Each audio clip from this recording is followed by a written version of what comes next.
दिल्ली सफदरजंग अस्पताल में विश्व कैंसर जागरूकता सप्ताह मनाया जा रहा है, जिसकी शुरुआत 4 फरवरी से की गई है और यह अवेयरनेस कैंप 8 फरवरी तक इस अस्पताल में चलेगा। कैंसर एक जानलेवा बीमारी जरूर है, लेकिन इस बीमारी का काफ़ी हद तक अब इलाज हो रहा है। कैंसर कैसी बीमारी हो जिसको वक्त रहते अगर इसकी पहचान हो जाए तो बहुत आसानी से इसका इलाज हो सकता है। 4 दिनों से इस अवेयरनेस स्कैम का सही मकसद है ज़्यादा से ज़्यादा लोगों को इस बीमारी के लक्षण, इसके इलाज और इससे होने वाले कारण के बारे में सभी को बताया जा सके।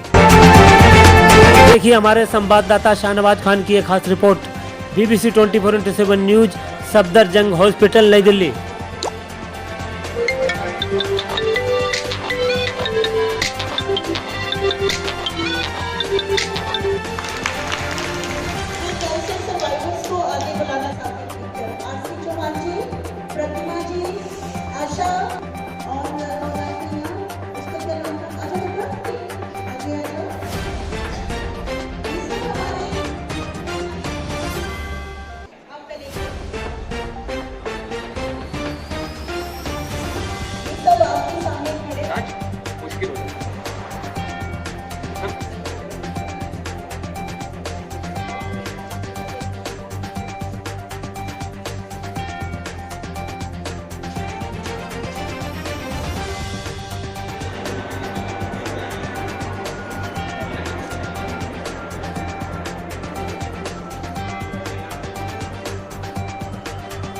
सबसे पहले आप अपना नाम बताएं। मेरा नाम डॉक्टर कौशल कालरा है। मैं मेडिकल ऑन्कोलॉजिस्ट हूँ और मैं मेडिकल ऑन्कोलॉजी विभाग में प्रमुख हूँ। आज जैसा कि विदित है, आज वर्ल्ड कैंसर डे है। वर्ल्ड कैंसर डे 4 फरवरी को हर साल पूरे विश्व में मनाया जाता है। पूरा विश्व कैंसर के खिलाफ लड़ाई लड़ रहा है। जो कैंसर डे का मेन उद्देश्य है, पब्लिक को कैंसर के बारे में जागरूक करना है और जो गलत धारणा है लोगों के मन में उनको दूर करना और उनको सही जानकारी अधिक से अधिक देना। जागरूकता की कमी की वजह से ही कैंसर बढ़ रहा है और कैंसर का डायग्नोसिस लेट हो पाता है। तो अगर हम जागरूक रहेंगे तो कैंसर से बचा जा सकता है या कैंसर को जल्दी स्टेज में, अर्ली स्टेज में डायग्नोसिस किया जा सकता है। कैंसर की दर जो है दिन ब दिन बढ़ती जा रही है और पूरा विश्व से लड़ रहा है। अगर भारत में कोई कैटेगरी हो, इस तरह का कोई आंकड़े हो कि कितना पिछले साल था, भारत में 2020 में तकरीबन 13 लाख से ज़्यादा नए कैंसर के केस डायग्नोस हुए और तकरीबन 8 लाख से ज़्यादा मृत्यु हुई एक वर्ष में, 2020 में। तो कैंसर जागरूकता का मेन उद्देश्य है कैंसर से बचा जाए, कैंसर हो ही नहीं। दूसरा है कैंसर अगर हो जाए तो उसका जल्दी पता लग जाए और तीसरा अगर कैंसर पता लग जाए तो उसका उपचार किया जाए, उसमें देरी ना की जाए। यहाँ पर किस तरह के लोगों को अवेयर किया गया, क्या क्या मैसेज दिया गया? यहाँ पर सभी तरह के लोगों को, जो हमारे कैंसर के पेशेंट थे या जो भी पेशेंट थे और जो आम आदमी थे, सबको यहाँ पर बिठाकर उनको जागरूक किया गया। कैंसर के बारे में बताया गया, कैंसर से कैसे बचा जा सकता है। उनको हेल्दी लाइफस्टाइल के बारे में मोटिवेट किया गया। जो बुरी आदतें हैं, शराब, तंबाकू, गुटखा और ये सिगरेट, इनसे दूर रहने की सलाह दी गई। उनको उचित आहार और व्यायाम, संतुलित आहार, नियमित व्यायाम का लिए मोटिवेट किया गया। जैसा कि मैंने बताया कि कुछ कैंसर जो होते हैं वैक्सीनेशन से भी प्रिवेंट हो सकते हैं। उसका टीकाकरण हमारे देश में भी उपलब्ध है, जैसे कि सर्विक्स का कैंसर ह्यूमन पैपिलोमा वायरस से होता है, लीवर कैंसर हेपेटाइटिस वायरस से होता है। इनके लिए वैक्सीनेशन उपलब्ध है। सिंपल वैक्सीनेशन से भी कैंसर से बचा जा सकता है। दूसरा, अगर कैंसर जैसे स्क्रीनिंग के बारे में सर ने बताया, मैंने बताया, स्क्रीनिंग जो होती है वो नॉर्मल लोगों की होती है, आम आदमियों की, आपकी और मेरी तरह। कैंसर किसी को भी हो सकता है। तो स्क्रीनिंग के माध्यम से अगर कैंसर का पता लग जाता है तो बहुत ही अर्ली स्टेज में हो जाता है और कैंसर से जीत के लिए सबसे इम्पोर्टेंट है उसका स्टेज। अगर अर्ली स्टेज में पता पड़ जाता है तो उसका बड़े आराम से अच्छे से इलाज हो सकता है। जैसे कि सबसे कॉमन कैंसर जो हमारे देश में, सर्विक्स का कैंसर, ब्रेस्ट का cancer, oral cancer, head and neck cancer, ये तीनों स्क्रीनिंग के माध्यम से आसानी से पता लग सकते हैं और ये 1/3 ऑफ कैंसर है। 32-33% कैंसर में केवल ये 3 ही योगदान देते हैं। तो इनको हम बड़े आराम से रोक सकते हैं और सिंपल तरीके हर जगह उपलब्ध है।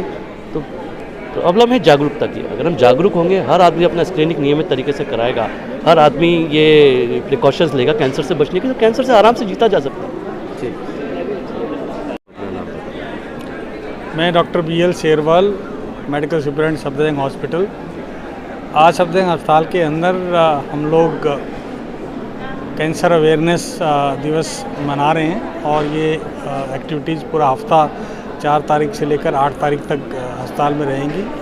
इसके ज़रिए हम सभी लोगों तक ये मैसेज कैंसर अवेयरनेस के लिए पहुंचा रहे हैं। आज जैसा अभी आपने देखा, हम लोगों ने पब्लिक कनेक्ट अभी OPD के प्रांगण में किया, जहाँ पर काफ़ी संख्या में जो हमारे रोगी या अटेंडेंट और कुछ मेडिकल पर्सनल थे, जिसके अंदर हमने ये सारी जानकारी दी कि कैंसर कैसे होता है और कैंसर से कैसे बचा जा सकता है, और अगर कैंसर हो जाता है तो उसके बाद उसको कैसे जांच कराएं और क्या सुविधाएं उपलब्ध हैं। जैसे हमारे अस्पताल के अंदर कैंसर स्क्रीनिंग डेस्क शुरू हुआ है और उसके अंदर हम सभी जितने भी विजिटर आते हैं सभी को बोलते हैं कि आप आकर रजिस्टर कराएं, और उसके अंदर हम कुछ पैरामीटर हैं, जैसे मेल्स के अंदर PSA टेस्ट करा रहे हैं, फीमेल के अंदर पैप स्मेयर और ब्रेस्ट कैंसर स्क्रीनिंग कर रहे हैं, ओरल कैंसर स्क्रीनिंग कर रहे हैं, साथ में डायबिटीज़ के लिए, हाइपरटेंशन के लिए या लीवर एंड किडनी प्रोफाइल के लिए भी हम टेस्ट करते हैं। उसके लिए हमने प्रयास किया कि OPD के टेस्ट के साथ ही वो रजिस्ट्री शुरू हो और जितने भी लोग ज़्यादा से ज़्यादा संख्या में उस पर रजिस्टर कराएं, और हम उसकी जांच केवल जो जांच करता है उन्हीं को पहुंचाएंगे और उसकी जांच का जो विवरण है वो गुप्त रखा जाएगा। साथ में आज CGHS का डे केयर सेंटर हमने शुरू किया है, जो हम देखते हैं कि CGHS के कुछ पेशेंट्स को तकलीफ़ होती है कि उनके लिए अलग से डेडिकेटेड डे केयर फैसिलिटी नहीं है सफदरजंग के अंदर। तो हमने ऑलरेडी हमारे पास 10 बेड की सुविधा जनरल पेशेंट के लिए उपलब्ध है, और अब हमने 6 मरीजों के लिए CGHS के लिए डेडिकेटेड सेवाएं शुरू की है, जो हमारे CGHS के बंधु लोग हैं उनके लिए, ताकि फैसिलिटीज़ अलग से क्रिएट की जा सके। और आज का जो मैसेज है यही है कि सब हम लोग जो है मिलकर कैंसर को हराना है, और सब लोग मिलके, जैसे कि थीम है कैंसर का टू क्लोज द गैप, वो सब लोग हम मिलके जो केयर का है, जो इलाज का गैप है उसको हम लोग कम करेंगे और इलाज करेंगे। मरीजों के साथ भी मिले आप बात? मरीजों को जो है, देखिए ये सबसे बड़ी चीज़ होती है कि अगर किसी पेशेंट को कैंसर हो जाए डिटेक्ट, तो उसको खुद को हिम्मत रखनी चाहिए, खुद को हौसला रखना चाहिए और पॉजिटिव एटीट्यूड रखना चाहिए। साथ में उनके परिवार को उनका साथ देना चाहिए, और सिस्टम जो हमारी सोसाइटी है उसको साथ देना चाहिए। तो इसलिए हम लोग जो हमारे कैंसर सर्वाइवल हैं उनके साथ हम लोगों ने वार्तालाप की, उनके साथ फोटोग्राफ भी किया, और हमें बहुत अच्छा लगा कि जब उन्होंने अपनी सभी ने स्टोरी शेयर की, सक्सेस स्टोरी शेयर की, तो एक अच्छा लगता है कि कैंसर को हराने के बाद अगर नॉर्मल लाइफ जी सकते हैं, तो ये एक समाज में मैसेज है कि कैंसर जो है ट्रीटेबल है, प्रिवेंटेबल है, और समय पर उसकी जांच कराएं और समय पर इलाज कराएं और इलाज संपूर्ण कराएं, तो आप नॉर्मल ज़िंदगी जी सकते हैं। सर, कैंसर को अगर कैटेगराइज किया जाए तो आज के दौर में कौन सा कैंसर है जो सबसे ज़्यादा कॉमन है, सबसे ज़्यादा खतरनाक है, और उसके लिए क्या प्रिकॉशन है? देखिए, ऐसा है कि अगर हम वुमन की बात करें, आजकल जो है सर्वाइकल कैंसर और ब्रेस्ट कैंसर 2 काफ़ी कॉमन कैंसर है, और बहुत ज़्यादा अगर जो है ये they are the most important killer cancer के लिए। दूसरा जो है हमारे अगर मेल में देखें, oral cancer, lung cancer, stomach cancer, colon cancer, ये काफ़ी जो है कॉमन कैंसर हैं। और आजकल इसका इम्पॉर्टेंट चीज़ है कि जितने भी कैंसर हैं उसमें कहीं ना कहीं हमारा लाइफस्टाइल जिम्मेवार है। तो इसलिए ये जागरूकता भी बहुत ज़रूरी है कि हमें अपना लाइफस्टाइल चेंज करना चाहिए, और जितनी कोशिश हो सकती है जो हेल्दी खान पान और हेल्दी लाइफस्टाइल, जिसके आप अगर रेगुलर एक्सरसाइज करना हो, रेगुलर आप लोग काम करें उसमें, तो वो जल्दी से जल्दी आप लोग हेल्थ सिस्टम पे पहुँचे। अगर कोई लक्षण हैं, हमने ये बात की कि क्या क्या लक्षण हो सकते हैं, तो वो बेसिकली मरीजों को ये जानकारी बहुत ज़रूरी है कि उनको पता नहीं लगता कि उनको कैंसर है। तो इसलिए वो लक्षण हैं कि अगर अनयूजुअल कोई चीज़ वो देखें, वो इमीडिएटली हेल्थ केयर फैसिलिटी के पास जाएं। सफदरजंग अस्पताल के अंदर सभी तरह का इलाज मुफ्त में कैंसर मरीजों के लिए उपलब्ध है। तो हम आग्रह करेंगे जितने भी हमारे भाई बंधु हैं कैंसर से पीड़ित हैं या अदरवाइज़ लोग जिनको कैंसर अवेयरनेस के बारे में नहीं पता, वो यहाँ आए और स्क्रीनिंग के लिए अपना नाम रजिस्टर कराएं और स्क्रीन कराएं। दूसरा, अभी हम कोशिश कर रहे हैं, भारत सरकार भी कोशिश में है, बस जल्द जो है HPV वैक्सीन जो लेडीज़ के अंदर बच्चादानी के मुंह के कैंसर की वैक्सीन है वो उपलब्ध हो जाएगी और वो सभी को मुफ्त में लगेगी। तो वो एक बहुत बड़ा चीज़ होगी जिससे हम जो सर्वाइकल कैंसर है उससे बचाव में बहुत योगदान रहेगा। धन्यवाद। कैंसर डे के अवसर पे मैं ये बताना चाहती हूँ कि महिलाओं का कैंसर ना सबसे ज़्यादा कैंसर जो देखा जाता है कि महिलाओं में ही कैंसर सबसे ज़्यादा हो रहा है। और हमारे देश में भारत देश में इस कैंसर जो है स्तन कैंसर और बच्चेदानी का मुंह का कैंसर, ये सबसे ज़्यादा महिलाओं की मृत्यु हो रही है इन दोनों कैंसर की वजह से। और जो प्रेगनेंसी और डिलीवरी के साथ जो मृत्यु होती थी उनका नंबर, मतलब डॉक्टरों ने सबने नर्स सबने इतना काम किया है इसके बारे में, तो उससे वो जो डिलीवरी से जो मृत्यु होती थी वो कम हो गई है, मगर सबसे ज़्यादा मृत्यु अभी कैंसर की वजह से है।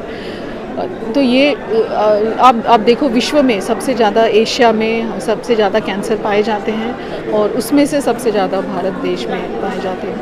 तो ये हम क्योंकि कहीं ना कहीं कुछ जागरूकता और हमारी तरफ से, मतलब ये जो इनिशिएटिव जो स्क्रीनिंग हम नहीं अपना चेकअप करा रहे हैं, हम अपना इलाज नहीं टाइम से वो इलाज नहीं करा रहे, तो ये हमें ये अनुरोध करती हूँ उससे सारे महिलाएं अपना चेकअप कराएं। 30 से 65 साल की उम्र में आपको स्क्रीनिंग कराना है बच्चेदानी के मुंह के कैंसर का।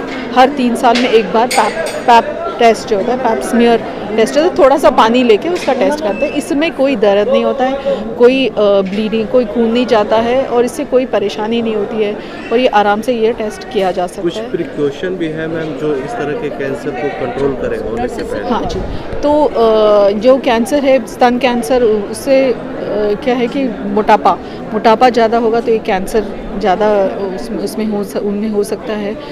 उससे अलावा कि धूम्रपान ना करें और ये सर्वाइकल कैंसर के लिए भी इसका असर पड़ता है। और उसके अलावा जो है सेक्सुअल रिलेशन, क्योंकि ये जो सर्वाइकल कैंसर वो यौन संबंधी बीमारी है, यौन संक्रमण जो बोलते हैं, इन्फेक्शन, जो ह्यूमन पैपिलोमा वायरस है जो इन्फेक्शन संक्रमण होता है, और तो ये एक ही इससे रिश्ता रखें अपना, है ना। और मल्टीपल सेक्सुअल पार्टनर्स जो बोलते हैं कि अलग अलग ज़्यादा सेक्सुअल पार्टनर होंगे इनसे इन्फेक्शन ज़्यादा होता है।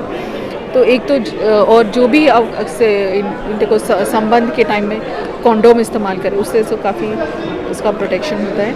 और इसकी टीकाकरण भी है, जो अभी जो लड़कियां जिसे 9 से 25 साल की उम्र तक ये टीकाकरण ये लगवा सकती हैं, जो सर्वाइकल कैंसर के लिए, जो वायरल इन्फेक्शन बचाने के लिए, जो HPV वायरस जो होता है उसी से जो कैंसर होता है, तो ये वायरल इन्फेक्शन से बचाने के लिए ये जो वैक्सीन टीका है, तो ये 2 डोज लगते हैं 9 से 15 साल की उम्र में, और 15 से 25 साल की उम्र में 3 डोज लगते हैं। तो ये टीका लगवाएं और जल्द ही हमारे देश का भी टीका उपलब्ध होगा सरकारी हॉस्पिटल में, सारे सरकारी। तो ये मतलब इससे कोई साइड इफ़ेक्ट्स नहीं है, बिल्कुल ही सेफ़ है ये टीका। तो ये अपना टीकाकरण करवाएं। जो महिलाएं अपने बेटियों का टीकाकरण कराएं। जो मैं बोलती हूँ कि जो जेंट्स है वो अपने महिलाओं के, उनके पत्नियों का जांच कराएं और अपनी बेटियों का टीकाकरण कराएं। एक बार नाम बता दीजिए। मेरा नाम डॉक्टर सरिता श्याम सुंदर है। मैं गायनेकोलॉजी डिपार्टमेंट में कंसल्टेंट एंड प्रोफेसर हूँ, वर्धमान महावीर मेडिकल।